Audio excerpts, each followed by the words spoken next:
Hi, how are you doing? Welcome back.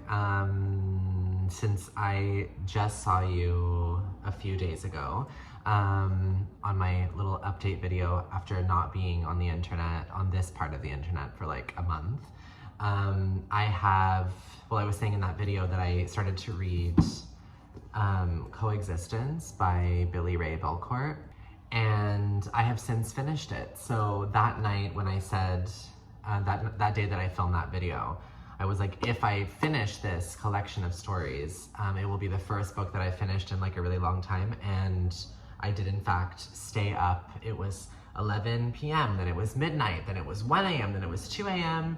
And I just like couldn't stop reading this. I was like, okay, there's like a few more stories left. I can just do one more, I can just do one more, and then finished it. I was just watching Ignacia's video where she talks about she's gonna try to get back into talking about books in real time as she reads them. And I really vibe with that, and I do suddenly feel like I had so many thoughts as I was reading. I live on a busy street, sorry if you hear the good old people of Brooklyn. So many thoughts while I was reading this. And then since having finished it, of course, I'm trying to talk about it now, and I already sense, hi darling, come, sit. I won't be able to verbalize all the things that I was thinking about as I was reading. In short, these are short stories across the prairies and Canada's west coast, on reserves and university campuses, at literary festivals and existential crossroads. The characters in Coexistence are searching for connection. They're learning to live with and understand one another, to see beauty and terror side by side, and to accept that the past, present, and future can inhibit a single moment. Billy Ray Belcourt is an Indigenous Canadian queer writer. He's from the Driftpile Cree Nation. He's an assistant professor of Indigenous creative writing at UBC, University of British Columbia. These stories were so beautiful. The first story, let's see if I can kind of like go through some of my thoughts.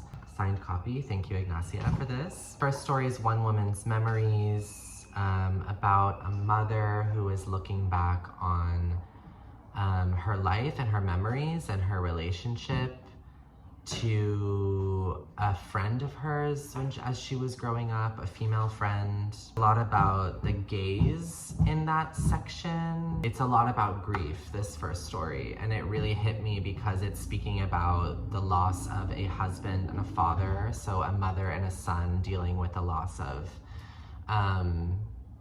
the husband and the father, and that is just so real for me and my mother. And I had just talked with her on the phone before I read this story. It's like holding grief together but separately, and is it possible to hold it together because you experience this death differently? And there's a sentence here that says, his death fractured her reality, made her feel lopsided and blurry. They were both overtaken by the blurriness of grief, just not in the same place. So I just really resonated with that and thought that was really beautiful. Lived Experience is a really beautiful story about a queer relationship between two young Indigenous young men that was just really beautiful and full of hope. It's not very often that you read queer stories that don't end in some depressing conclusion, and it was just really nice to feel like in this short story these two characters could really find love in each other, and that was it, you know? I mean, everything and every story is about the coexistence, right, of like joy and terror, love and obliteration, being Indigenous and holding that identity, like how he kind of describes it, like your death is just like always on the table, and still like holding the existence of life and hope and love in that, and that being like a queer Indigenous person willing to like walk through the world is to coexist with so much inside of you, and is in its way like a political act. That writing poetry is a political act, that writing this book is is a political act. Poetry class is a great story. There's a really beautiful part in the beginning that says, a poem could destabilize the appearance of the world's immutability. A poem spun with enough care and power could architect a small refuge. And I wrote a note here, like, what else could poetry destabilize? I love that idea of like poetry as a form that could like break things down and destabilize a culture, destabilize functions of society or colonial ideas, colonialism, which is also another big part of this book. Sex Lives and Anonymous Chorus is sort of like just some vignettes of this character's like sex experiences. Young Adults was also really great, and there's one sentence here. The character is a painter and he is dating a writer. And the painter says this: my creative practice is a study of the ways Indigenous people make total conquest impossible. So I hope the viewing experience can elicit in onlookers a desire to build a new world, which is, I feel like, what Billy Ray Belcourt is doing with his work. When did novels start to feel like the internet? So heavy and so unlike painting. I thought that was so great. I don't need to take you, I guess, through all of the stories, but yeah, I really loved all of them. There really wasn't anything in here that I was like, meh, this is fine. Like, there was something in every story that I thought was so great. Like, his writing is so beautiful, the way that he speaks about art and making art and identity and sexuality and all of these things are always so astute and beautiful and very, very poetic, obviously. It's funny and very close to your heart. So yeah, I just really love this. Oh, My Diary is another one. Is it possible to be a singular person and alter the current of a whole landscape, make it queerer? Maybe that's how I should think of the next phase of my life and art practice, as an attempt to alter the current of Northern Alberta's emotional biome. That's amazing. And I wrote, which emotional biome would I like to alter? That's something we can all journal about. This also really resonated with me because I was just in Nevada, where I grew up. To return to the site of one's upbringing shouldn't be an experience of incoherence. Somehow it is. Which I really just related to. Like, you know, you go back to the place that you were born and that you had your upbringing, and you think that it should like offer you this really coherent experience because you know the place, and actually somehow it doesn't. Summer Research is a story about this character whose parents go on vacation, and so they ask him to house sit and take care of their dog, so he goes back to this house. And this house, the house they lived in, was built in the 1950s as a lodging for nuns who operated the Indian residential school in a valley down the road. So this character is really like grappling with being in a physical place and a home that held people who were so involved in the violence and killing and abuse of Indigenous kids in the residential schools, and like being in this home that the character's parents now live in, and mother is kind of like, well, I smudged it with sage and like for me it's fine, like I feel fine. And he's like so not sure how he can deal with the coexistence of that, like being in that physical space, knowing who used to live there and what they were a part of, and then being there now. And it's kind of a ghost story, and I must say it did leave me very unsettled. I was like reading in the middle of the night thinking like, okay, I can't finish with this story because it will kind of like maybe give me nightmares. It was like a little spooky. So good for Halloween time. Happy Halloween, by the way. The last story, Various People, goes back to the characters from the first story, the mother and the son. And so it's a really beautiful way to kind of like round out the collection. So I just thought like this was so good. I really love Billy Ray Belcourt. I've said this in the past with his other work, like The History of My Brief Body. I think his work is so important. I think his voice is so important. I think he's just so beautiful. He's just such a beautiful writer. And with collections of anything, essays and stories, I feel like it's so often that you find duds in the collection, and this I didn't feel like there were any. Like I really enjoyed all of them, so that was really wonderful. And I have finished a book. It's been a while, so that was really great. And then that gave me like the reading itch. Also finished another book yesterday, kind of periodically through the whole day. This is Midnight Salvage, Poems 1995 to 1998 by Adrienne Rich. Adrienne Rich is an American poet.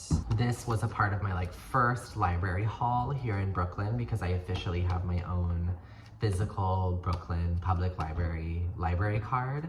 I had been like a con artist and was stealing the library card numbers of friends, one of them being Sophie.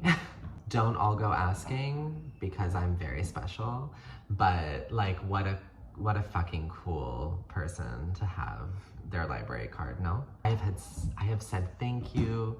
I'm grateful for you letting me use your library card number for Libby. Please take it back. I now have my own Brooklyn Public Library card. Went 2 days ago and just like had a little peruse around. It was so exciting. It's like the best thing about a library is like seeing suddenly all those books that you like saw in the bookstore that you thought about buying and didn't. And it's like I get best of both worlds. Like I like saved my money on them and now they pop up again here and I can just take them home with me and have them physically and then give them back. Obviously, Ben, that's what the library is. I was overwhelmed by like all of the different choices, and I just went straight to these shelves that said like new in, so I guess just like all the new novels and other stuff that, you know, had just come into the library, so, or were recently published. This one I saw in the poetry section. I love Adrienne Rich poetry. Only read one of her collections that now I don't remember the title of. If I remember, I'll put it on the screen. I need to get my notes. So I took lots of notes. It's a few pages. I like to do that with poetry, but like I suddenly was like, it's a library book. Like I can't underline things. I can't annotate it like I would with my own book, which I love doing. I love writing all up in my books. And so I was like, okay, so I have to become a better note taker because that's the only way I can like write things down from a library book without damaging it. So, wow, where to start? I wrote something that was like my overall feeling about this poetry collection. So this is about, these are risky poems infused with the cruelty of history, the presence of the body, the beauty of the natural world, with human love and longing. In these astonishing new poems, Adrienne Rich dares to look and to extend her poetic language as witness to the treasures, the midnight salvage we rescue from fear and fragmentation. So this is also, and this is kind of what I was writing in my notes, like a book about, or poems about coexistence, you know, finding gems inside, or treasures inside fear and fragmentation, inside cruelty, finding human love and longing. So I wrote like, is it just a coincidence that both of these books are about coexistence? Or is that just poetry? Is that what's beautiful and different about poetry from other kinds of forms? Is that maybe poetry can hold this coexistence? Like, what can be inside the space of poetry? It's like these different truths or these different layers that are like stacked on top of each other. Is that what differentiates the power of poetry over prose? That poetry has a way inside a word, the words, a line, a break, holds the coexistence that maybe other kinds of prose just don't hold, or hold in a different way. And I've been thinking a lot about poetry because I love Eleanor's channel, The Only Real Property. I've been watching her for a while, and then I think she took a break from uploading for a while, and then she's kind of had a resurgence of making more videos. And yesterday or the day before, when I had my stack from the library and I had just finished the Adrienne Rich poetry and I had gotten another poetry book out from the library, like I was just cooking and moving around the house and listening to Eleanor's videos and watching her speak about poetry and prose, and she's fantastic, absolutely fantastic. And I really love, at least in the last few videos that I watched, how passionate and excited she is about things, and how just very real her YouTube videos feel to me. Like, that is how I want my thoughts and processing of thoughts and personality to like come through my content. So Eleanor, big fan over here. I know we've spoken a little bit before, but I'm loving your videos. And it had me like really thinking about, it felt like a very like Eleanor kind of conversation, like about like poetry versus other forms, that maybe this coexistence, and Billy Ray Belcourt writing these short stories, but he is a poet. So like the idea of coexistence is something that is like poetry's MO. Anyway, this is really beautiful. I mean, it's hard to summarize a poetry collection like you would a novel or a short story, so I won't try to do that. Just read some lines that I thought were beautiful. It's not the deja vu that kills, it's the foreseeing, the head that peeks from the crater. I just made a new stage piece in Canada. I spoke briefly about it in my last video. The title of the creation is Crater, and it's a lot about the performers like looking inside a crater, and also like what it means to exist on the edge of something. And so that just like really spoke to me. Red hair over cold cheeks, fresh from the freeway, your lingo, your daunting and dauntless eyes. A bloodshot mind finding itself unspeakable. What is the last thought? There's a lot about like bloodshot, bloodshot eyes, bloodshot mind. I thought that was an image or like a word that kept coming back in the collection that I was really drawn to. To look through history's bloodshot eyes. Wasted flamingo gown. But I have driven that road in madness and driving rain. 30 years in love and pleasure and grief blind. On ice I have driven it. For freedom whose chair stays vacant. She speaks about in a poem called Modotti, which is a poem like written for or to Tina Modotti, who's like, I did some research on her. She's an Italian photographer, really, really beautiful photographs. So I was like happy to discover a new artist, which I love. And I'll put some images of her work up here because I thought that was so stunning. What else? The wanter wanted, armed in love and dangerous, wanted for wanting. That happiness is not to be mistrusted or wasted, though it ferment in grief. That's really beautiful. Maybe one more. What a girl I was then, what a body, ready for breaking open like a lobster. I could go on and on, but that was very, very beautiful. The library has many collections of Adrienne Rich and some essays of hers, which are quite big ones, big books. So I have my work cut out for me to read through all of her work, but that is something that I would really love to do over time. You've got like few approaches when you read poetry, right? Like to really to really read a poem a day, poem a week, like dip in and out of it. I actually like to read poetry collections like cover to cover. Like there's so much inside poetry to think about and to dig into, but I sort of try to let it just like wash me. Like I go through the whole book and then I'm going back and revisiting certain poems.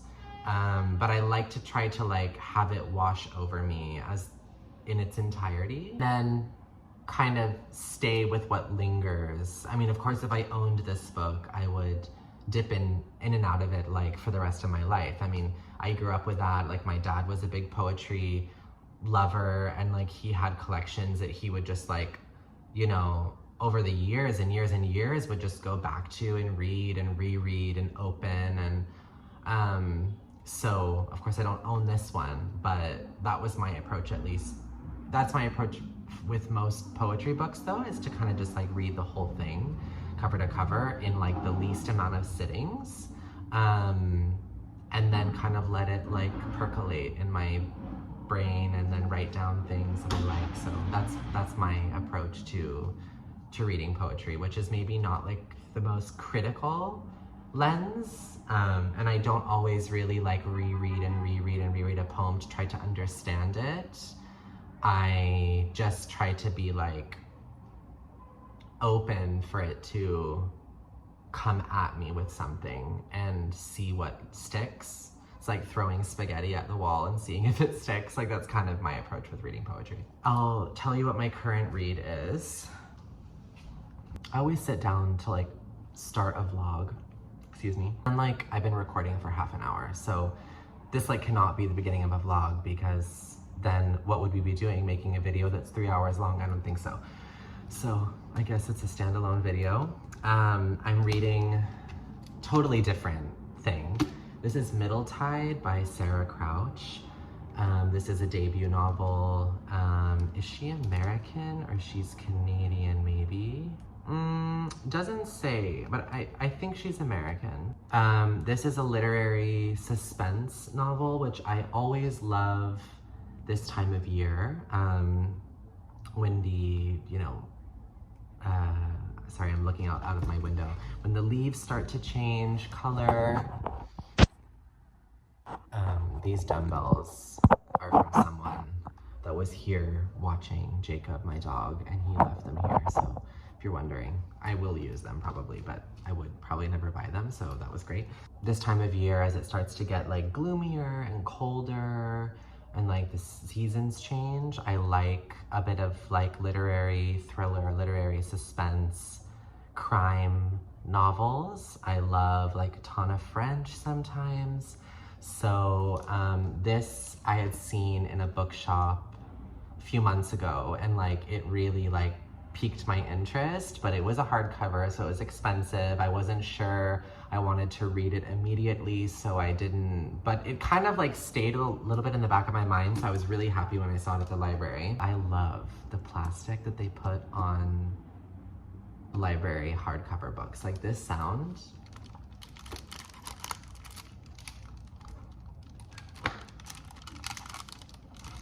Just can't get enough of it. I'm really at the beginning of this, like 36 pages in, so I don't have much to say about it, but it takes place in a little small town on the Puget Sound in the state of Washington called Point Orchards. I'm not sure if that is a fictional town or a real town. There's a suspicious death of a young woman, a young doctor in the town. She's found hanging by her neck in like, I don't know, somewhere nearby a house of a boy who grew up there and left when he was young to like be a writer in like the big city, and he has just come back to live again in his parents' house because of his failed writing career. He's come back. So we're sort of like going back and forth in time a little bit. There's also a sort of story between him and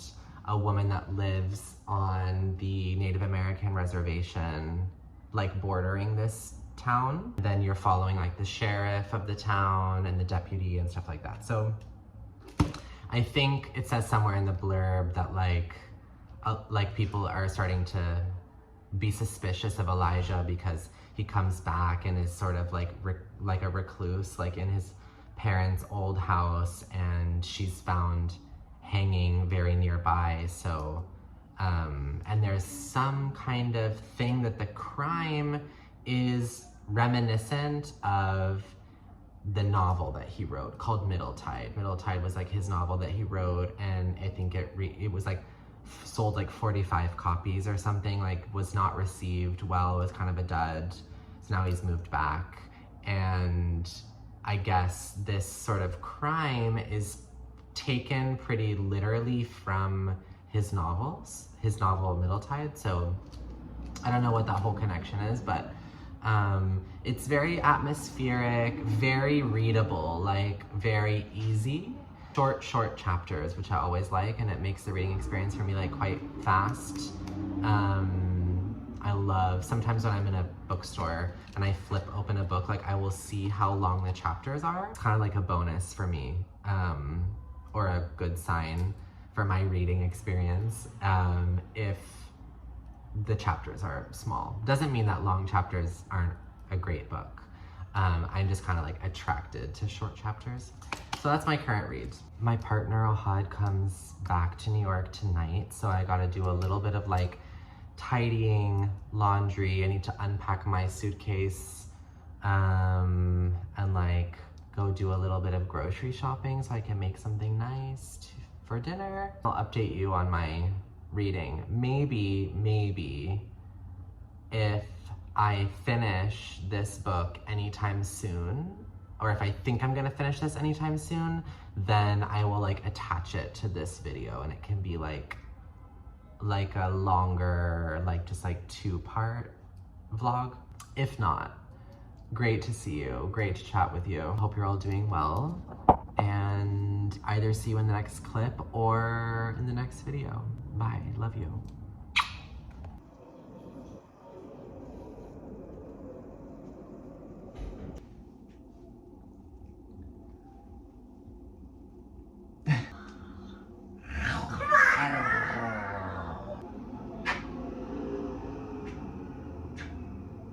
Welcome to the love vlog. Can you do me a huge favor? Leave? No. Well, leave, but first, can you bring me that stack of books? Can you also, when you leave, can you close the door? But can you take that towel with you? Just not so pretty for the vlog. Okay, the drama. And close the door, please. A sip of water before we go. Love you. Okay, hi, so I'm back to add to this vlog because I ended up finishing this one and reading another book. So basically in this like 4-day span, I've read 4 books. So I went from no books in months to 4 books in 4 days, which is like kind of like me. That makes sense. So just to recap on this one, Middle Tide, Sarah Crouch. Yeah, started the first like 30 something pages when I last spoke to you, and then the next time I sat down to read it, I think was the next day, and I read the whole rest of the book in one sitting. Like I sat on my couch and read the rest of the 220 pages or something, all in one sitting. Short chapters really helped, and the readability of the language, like the ease of the language, like I didn't have to work hard to understand a single thing that I was reading, and it was sort of like surprising me how fast the pace, like literally the pace of my eyeballs going across this page and down, like the pace in which that was happening and I was comprehending everything, I was like, whoa, this is really not normal. For me, like, because of the content, I guess, of the books that I read mostly. Yeah, I see you back there. I see you back there. My hair is incredibly oily. I need to wash it ASAP. I feel like the content of the books that I normally find myself reading, like, require of me a lot more, like, mental work, or deconstructing what I'm reading, or decoding language that I don't really know, and like it feels more like an expansion work, and this was just like and I was done. My mom is a huge Tana French fan, and she, when I just finished this, she wrote me like, I really need a new book, like I'm having election anxiety, like I really need to be reading in the next few days. And I was like, I just read this in like one sitting, so I think that she would really enjoy it. So I told her about it, and then she was like, did you enjoy it? And I was like, first of all, let's talk after you finish it. And like, reflecting on it, like, I didn't think it was amazing. I thought that it was still very fun to read this one, and it still really gripped me. We were going like back and forth between different people and their points of views, and also their place in time, and I found that that was like very easy to follow. Like, I didn't get confused like who was speaking or where we were in time. Like, everything is dated, and I found it just very easy to like keep track of where we were. So I think like actually it's a very well constructed novel, but like if we're talking about, and it says on the back, like for fans of Tana French, Jane Harper, like if you're a Tana French person, like personally I feel like a Tana French novel still has a bit more depth to me, or like the writing is a bit of a higher quality to me, or just speaks to me a bit more, and so I would like put one of those a bit like over this one, but I still thought this was fun, and it was perfect for the kind of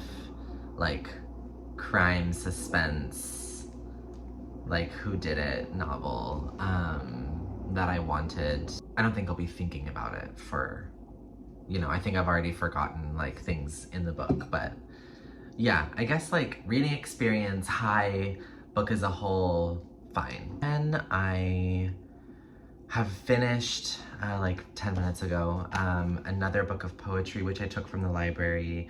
This is The Animal is Chemical by Hadaga Barnadav. She's a poet. I picked this up because of the cover. Thought that was very kind of strange and freaky and weird, and like has these dogs with these really intense teeth. And The Animal is Chemical sounded to me like a very interesting title. Like, this book tackles two different things. One is Hadaga Barnadav's like Jewish heritage and a lot about the Holocaust. It's like Holocaust poems. And on the other hand, a lot to do with mental health and mental illness and medicating for mental health. They're intersecting, you know, like trauma and generational trauma, and then being in a body and holding that and medicating for certain things that results in. And yeah, so these poems, I must say, are like very dark. I don't have a problem with dark things. I actually like prefer a dark book over a light book.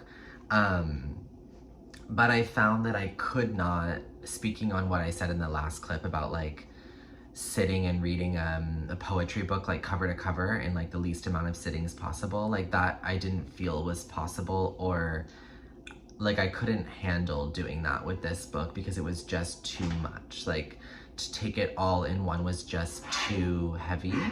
You okay? You all right, Mr. Drama? Sweetheart, taking all the screen time. There was somewhere here in one of the poems, maybe I wrote it down in my notebook, a list of words, and I was like, if you don't like these words, then you wouldn't like this poetry collection. Pain, trauma, death, a lot of death, cruelty, harm, blood, nausea, hunting, parasite, chemicals, sick, war, delusion. So yeah, it's a lot, it's very, very heavy. There's really beautiful language in this and some very striking poems and some very, like, I would say this is more on the hardcore side of what I can take, which like is on purpose because she's speaking about subjects and histories and atrocity that is like very difficult to look at. So the words themselves are difficult to read. Very visceral, a lot of like sense-based, sensory-based poetry. Each version of myself is a day collapsed. Slippery self, slipping, unselfing. My mouth cracks open, unhinged, thrown. Seahorse in a blood sea, her tail hooked to my core. A myth in which a god sets us on fire and then sets us free. There's a lot of like Jewish folklore as well, like woven into this collection, as well as there's a list in the back of approximately like 50 of her family members who were murdered in the Holocaust. So like a lot of the poems are for these people, for these 11 siblings that like someone's siblings of her family that like don't have names. Also in the middle section about miscarriage or like failed intrauterine insemination. Oh, and then there's like some really poems that are made out of like words that are found on like the inserts, like the package inserts of like specific medications, like Zoloft. She's like taken all of the language of the poetry from those like package inserts. Yeah, it was a rough one. It was a heavy one. Was not really possible for me to kind of just like take this poetry with me to the dog park, take this poetry with me on the train. Like I had to be like, okay, am I opening this now? Like I'm opening it and we're going in. So I think like all at once it's a bit too much, so I would like spread it out if you're gonna read that one. That's it. Finished that a little bit ago, and then I wanted to tell you as well about a few things that I've been watching. So last night my partner and I watched this really beautiful film called Certain Women, and it was, I've had my eye on it for a while, and my friend Mai so graciously let me log into her Mubi account on my computer, and I saw that it was there. So we watched it last night. It was absolutely stunning, beautiful. I really enjoyed it. I thought it was so moving and like just reminded me like the power of cinema to like similarly actually to like the first thing I thought when it finished was like it watched like reading a book. Like it felt like like there was almost no music in the film, only in like one very carefully selected moment there was music, but otherwise there wasn't. And we thought that that was really beautiful, and it kind of gave me like the feeling like as if I was like reading something.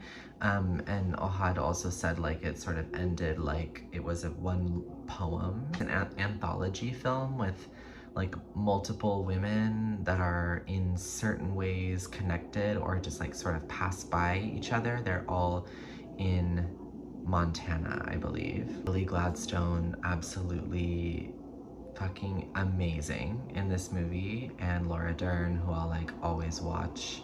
She was like the selling point to watch that because she's in the first section.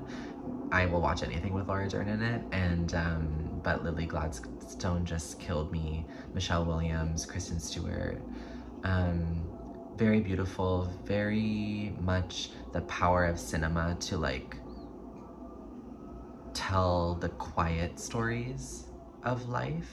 Yeah, I thought it was just so good, and it still sticks in my brain, and like we both felt like we'll be thinking about this movie for a while. So Certain Women was really, really gorgeous. If you have Mubi or some other kind of streaming platform that you can find it on, I would highly recommend. And then as well, speaking of my friend Mai, she told me on Mubi that she's watching this series called Self-Portrait as a Coffee Pot by South African artist William Kentridge, and it's a 9 or 10 part series that he created and directed and made in COVID in his art studio in Johannesburg. And it's amazing. If you're at all interested in an artist's process or thinking about art, thinking about the self, I mean, Self-Portrait as a Coffee Pot, like, I'm only 3 episodes in, but it's really like about how do we know who we are? How do we know what the self is? And what do we hide behind? And what is a self-portrait? And just like, he's so funny, smart, interesting. The way that the docu-series is made is really beautiful and very creative, with like so many different mediums being like layered in. If you have any interest in art and making art and process, and like if you like an in the studio kind of look, you're gonna love this. This is just amazing. So I'm also taking some notes from that. So thank you, Mai, for passing that on. Jacob is so dirty. I really need to wash him. But in order to do that, I kind of need to order a better like handheld shower thing for our shower, because we don't have a hose and it's just a kind of a mess and difficult to wash him without one. So I need to do that. Anyway, I hope you enjoyed this vlog. A hug from Jacob and Ohad and I, and the leaves are changing, and with this scary, anxious day, there are things to be, lots to be grateful for, and try to be hopeful. I'm sure my mom is fucking freaking out because she's a political fiend. Big love from us. Let me know if you've watched any good films. Oh, we also watched The Substance and thought it was fucking incredible. But everyone's talking about that, so for good reason. Incredible movie. And if you've read any of these books, I'd love to chat with you about them. Bye.